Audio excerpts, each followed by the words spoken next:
Ya, tulisan-tulisan yang seolah berbasis laporan intelijen itu dalam bahasa saya.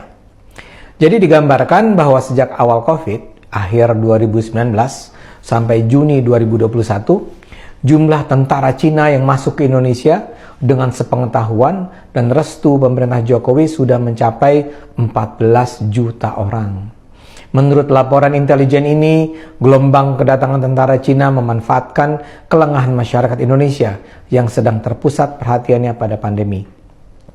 Targetnya pada 2024 sudah akan ada 100 juta warga Cina masuk Indonesia.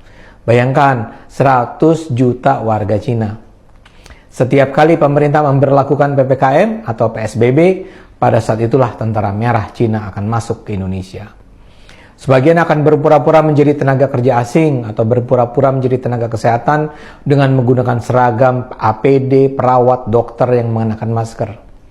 Dalam skenario besar ini, jumlah warga Cina akan mencapai pada titik di mana mereka akan menguasai Indonesia dan menyingkirkan warga pribumi. Mereka melakukan ini dengan pertama-tama melumpuhkan dan menguasai instansi keamanan, Polri, Angkatan Laut, Angkatan Darat, Angkatan Udara. Langkah berikutnya adalah melumpuhkan ekonomi. Dengan kebijakan-kebijakan PPKM, ekonomi rakyat dan ekonomi pribumi akan melemah. Seluruh sendi-sendi ekonomi kaum pribumi lumpuh. Mereka yang bekerja di sektor informal tidak akan sanggup bertahan. Sementara sebaliknya, perusahaan-perusahaan Cina, terutama yang memiliki koneksi dengan bisnis di tanah leluhur, akan semakin berkibar dan berjaya.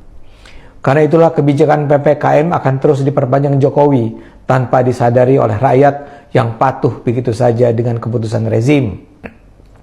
Dalam kondisi krisis ini, rezim Jokowi akan semakin memperkuat hubungan kerjasama dengan Cina. Dengan alasan demi pemulihan ekonomi, pemerintah akan membuka lebar investasi Cina. Dan berbeda dengan investasi asing lain, Cina bukan hanya akan mengirimkan modal, namun juga mengirimkan manusia. Yang akan dikirim bukan hanya manajer, ahli, teknisi, tapi juga buruh. Maka di daerah-daerah di mana ada proyek yang dibiayai oleh modal dari Cina, akan juga ditemukan pemukiman-pemukiman yang diisi imigran Cina. Mereka tidak akan mau menggunakan pekerja lokal, karena tujuan mereka memanglah menjajah Indonesia. Mereka juga menguasai media massa. Karena itulah kedatangan tenaga kerja asing dan tentara Cina itu tidak akan diberitakan. Begitu juga dengan pendidikan.